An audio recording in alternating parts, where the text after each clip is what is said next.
CoinMama is a simple and secure way to buy cryptocurrencies. Use easy payment methods such as credit and debit card, bank wire, and even Apple Pay. Get started in minutes. Hello everybody, welcome back to another episode of Coin Breakthrough. This is all about giving you the most important news in the cryptocurrency space and the blockchain space as well. So if this interests you, please be sure to subscribe so you never miss any content, and don't forget the notification bell. Today we're going to be talking about a lot of different stuff. Bitcoin prices, we got stuff on Web3, stuff on blockchain cities, which is just a little crazy, and then some cryptocurrency scams that you should watch out for. So a lot of different things. Let's not waste any time. Let's get to it. So the very first thing, Bitcoin nearly hit 50,000. If we look at the last day, you can see on here the chart is 49,300. Now, if you want to know all of the different reasons why people think it's going to pass 50K, you can find that information in all the different news articles out there. I think it's really hard to say. Ultimately, I think, and this isn't any kind of investment advice or anything, I think people are just starting to accept Bitcoin as an actual thing. People are becoming more used to hearing about it, and it's no longer this cryptic, scary thing that, computer people do. I personally don't try to worry too much about the price. I'm going to continue investing in Bitcoin over time, not just financially, but also just learning about cryptocurrency and blockchain in general.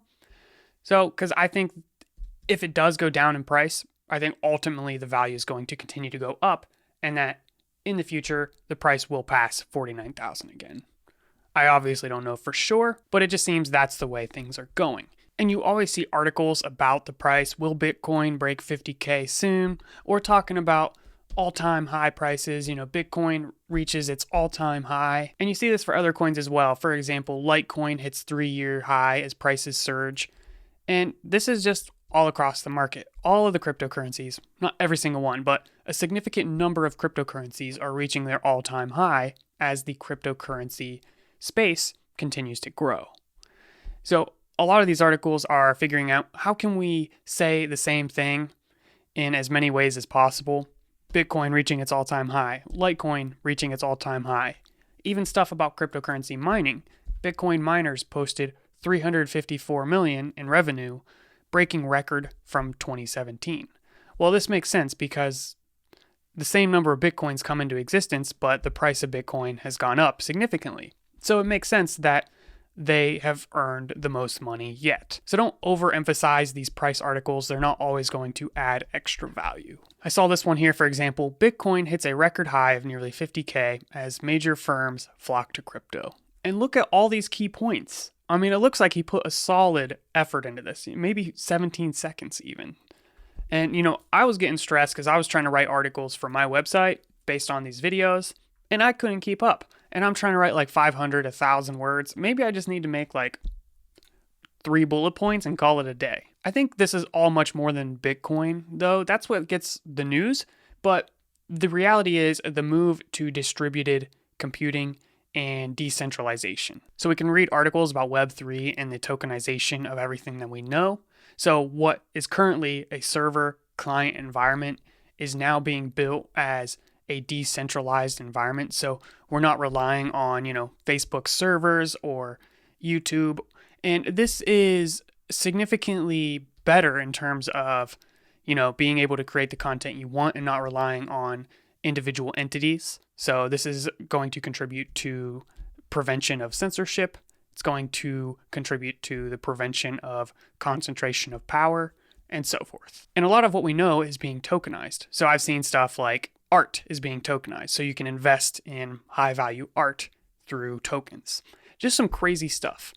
And you can read a lot more on the decentralization of society and the internet.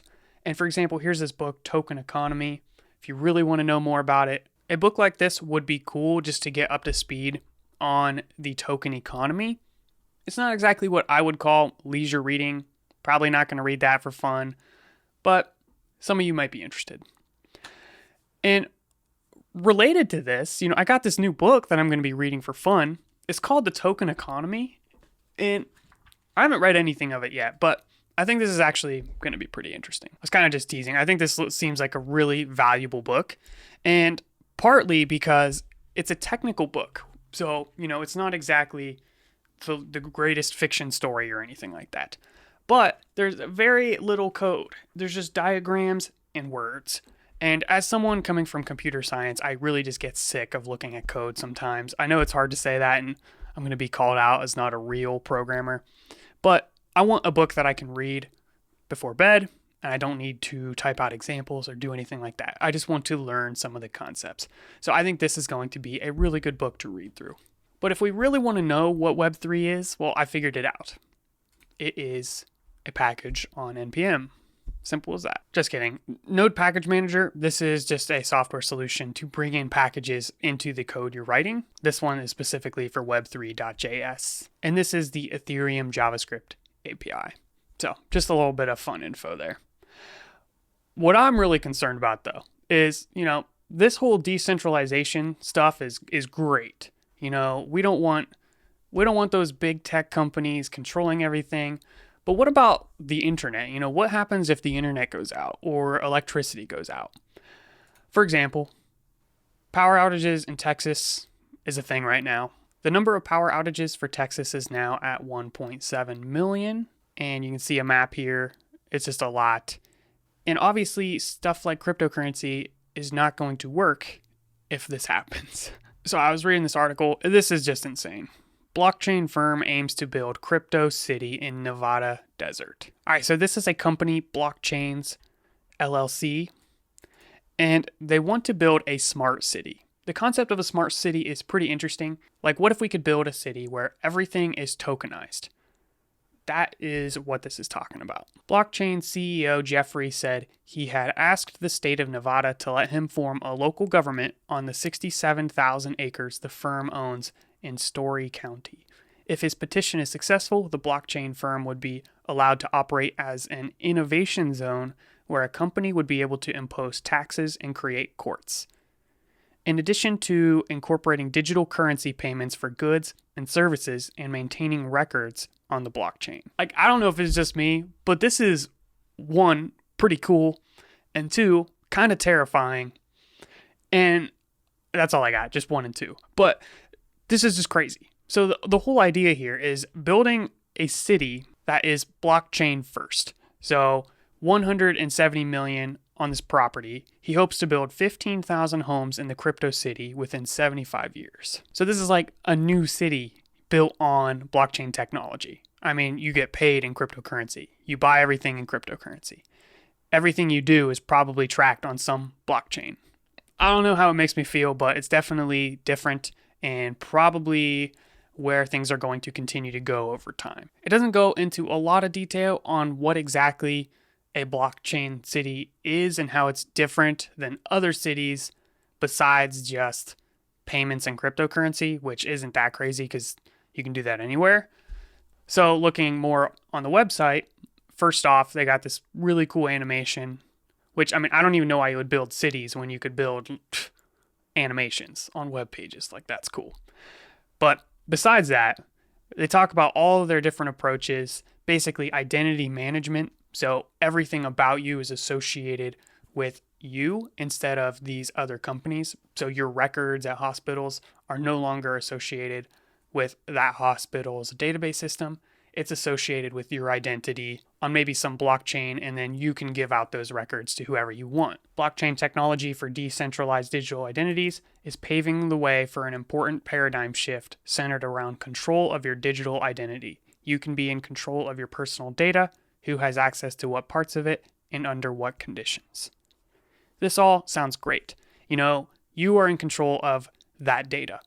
But there's also concerns of who else is in control of this data? Does this mean the government can just see every single detail about me?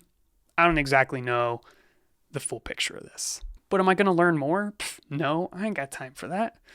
Digital asset management, basically all of your finances attached to your identity. They talk of connecting everything to a blockchain, from smartphones and computers to internet-enabled cars, smart locks, advanced manufacturing machines, security systems. This could facilitate marketplaces for payment services or even a sharing economy for the Internet of Things. So you can read more about their little city project under their projects tab. So here's some of the different things that is important to them. And then it talks a little bit more about their 67,000 acres in northern Nevada. I don't know where this is going to go, but definitely something I'm going to be following over the next couple months. Next up, and final thing, I just wanted to talk about scams and just to be very aware of the risk of cryptocurrency. Not just investing in it, you might lose your money because it's very volatile, or it might go down to zero in value if you choose the wrong tokens, but also just the scams around the entire cryptocurrency atmosphere for two reasons. One, oftentimes transactions are irreversible. So if someone can scam you, then it's permanent. They don't have to worry about centralized entities protecting your money. You can't just call support, so forth. And two, this is a very misunderstood space, so it's very easy to fall for these scams. So people who understand this technology prey on those who don't. So here's just an interesting story. I couldn't find the story. I forgot what it was called, so I just searched up CryptoKid. A CryptoKid had $23,000 a month condo. Then the feds came, and I see that is the title for 3 different news articles here. So I don't really understand how news works on the internet. Do people just literally copy paste from other news articles? I mean, that's kind of trashy. I'm really tempted to literally set this as the title of my YouTube video, but I'll probably not. Anywho, the long story short, this kid was investing for other people, offering extremely high returns, like 400%. And he really wasn't doing that. He was using people's money for his own personal benefit. Stole about $90 million from more than 100 investors. He said, "I knew what I was doing was wrong and illegal. I am profoundly sorry for the harm my selfish behavior has caused to my investors who trusted in me, my employees, and my family." So I think this is interesting because, maybe this kid started off, I say kid, I mean, he's 24. I mean, he's like the same age as me, practically. But maybe his intentions started off pure and he got interested in this space. And then it's very likely he became greedy.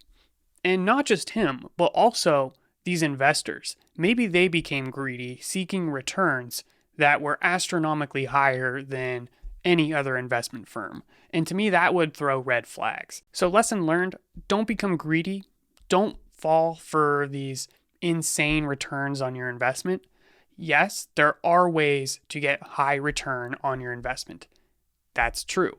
However, with that needs to come understanding of how it works and why those insane percents are the thing.